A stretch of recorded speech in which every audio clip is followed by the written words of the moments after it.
what's up, you guys? Marty Schwartz here of Marty Music. Thank you so much for your support of my very own project right here. Thank you.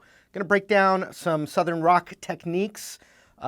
Basically, you saw what I was playing in the intro. I'm going to show you the concepts and how to do that. And also, I just appreciate you supporting me here at Marty Music. You can sign my newsletter at martymusic.com. That helps me too. Thank you. Let's learn. All right, I'm going to take a progression. It's a variation of a blues. It also is part of that Lynyrd Skynyrd song, Gimme 3 Steps.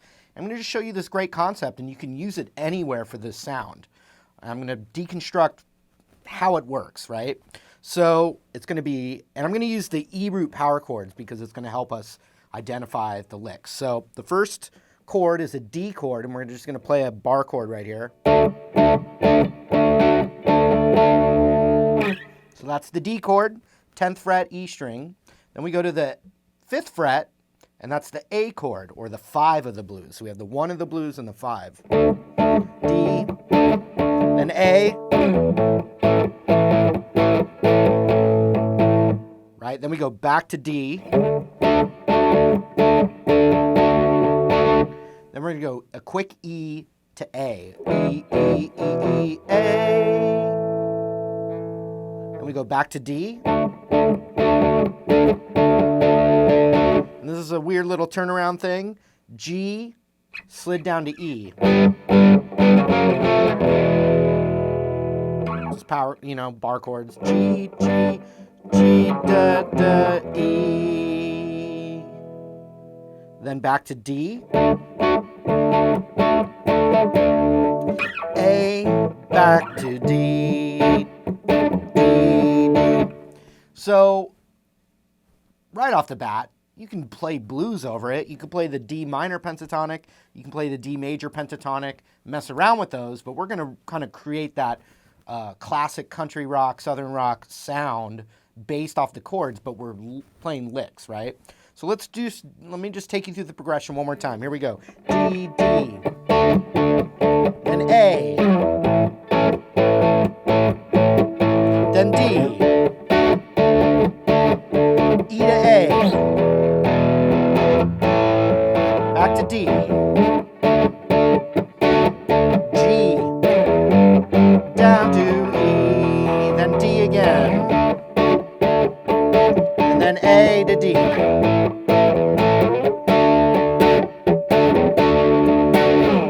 So the first technique I'm going to show you is following the root of the chords on the high E string. So for the D chord, it's the 10th fret. I'm going to cover my pinky on the 10th fret of the high E and the B.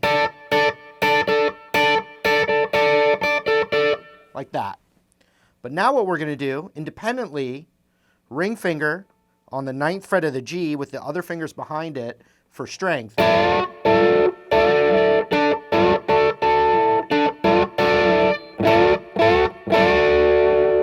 And so when you bend that G string up a whole step, it's the major third, that note.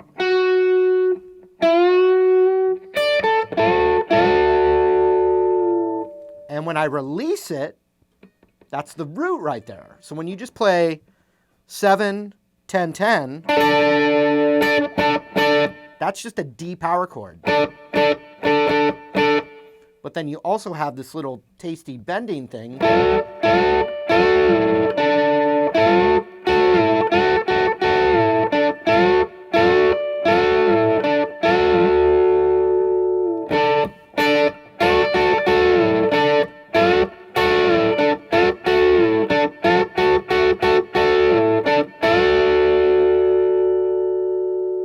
So that's for D. When we go to the A chord, same thing.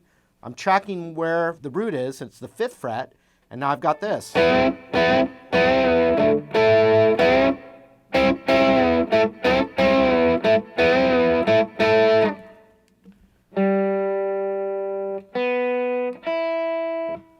Check my tuning, of course. So now we have D to A. Check it out.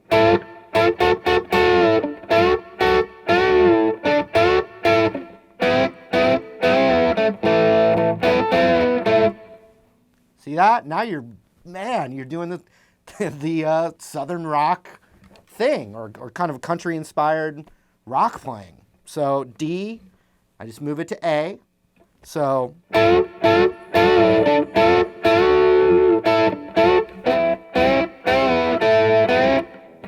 goes back to D, then E to A. So I haven't done a new technique. I've just moved the concept over the chords. And I'm following the E string, which is kind of the first roots that you would track as a guitar student. So here we go. D, A,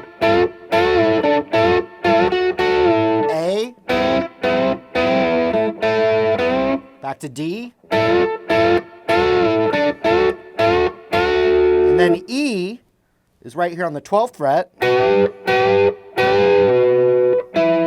And then we had an A, right? So since I'm just keeping it to one concept, I probably wouldn't slide all the way down to A, but for right now, we're just going to do it to continue our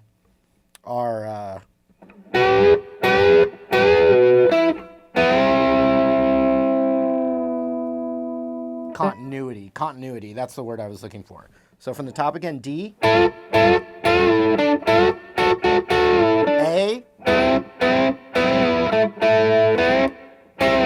D, E to A, then D again, and here's the G, G, G down to E. Well, G is, gee whiz, it's right here, G, on the 15th fret. And then I'm just going to slide down to E. So G, G, G to E.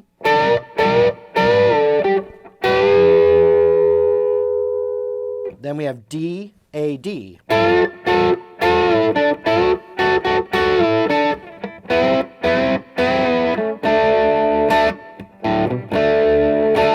And I just went to the D power chord at the end. So that, you could take any classic progression and think of it that way and add that little vibe, that little concept to it. And you don't have to do it for every single thing. I mean, you could be in the middle of a, you know, any kind of bluesy rock thing and throw that in there. And there's you know.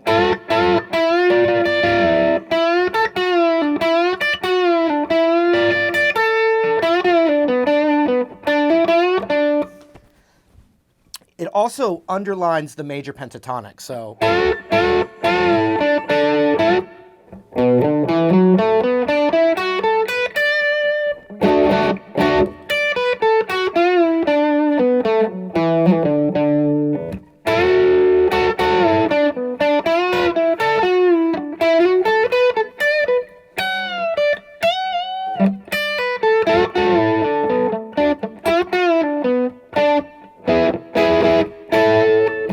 So then, you know, what I started to do there is, what I want you to do is the takeaway is this concept and visualizing it over chord changes.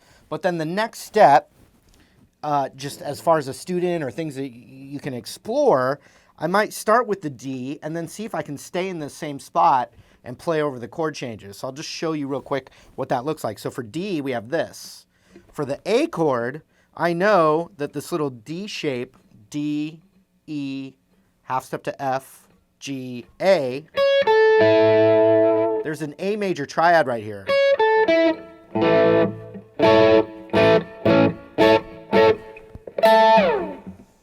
I know it's there.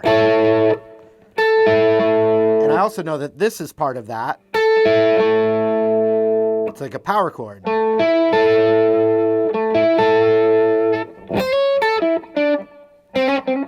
And I can do licks around it too. But I know the A has got all, I can see an A major in the same spot. So D, I can do the lick. And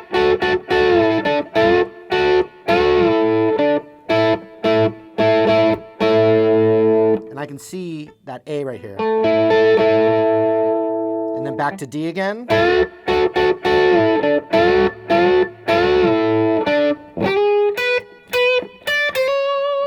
You know, or whatever, I can see E right here. And that A again. So, you know, maybe I do a lick. I could move it up. I can see this A major D shape inversion. So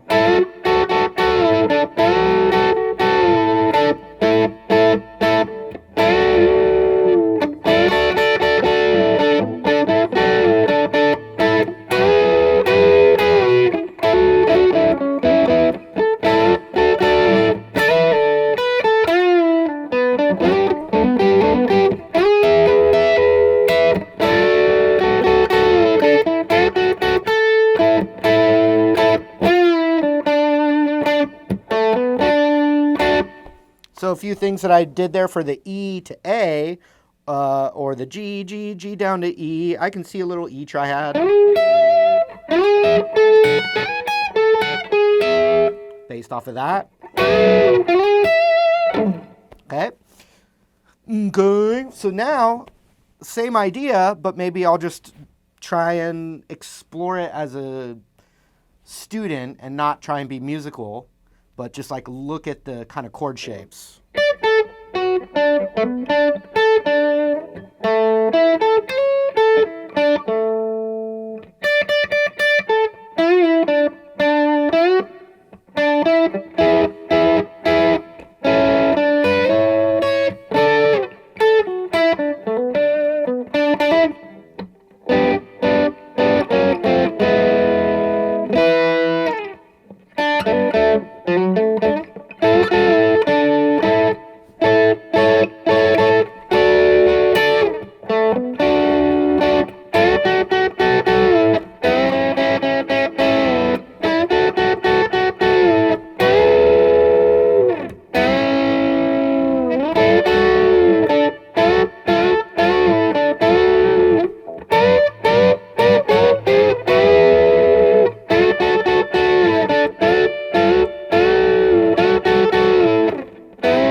Have fun with that.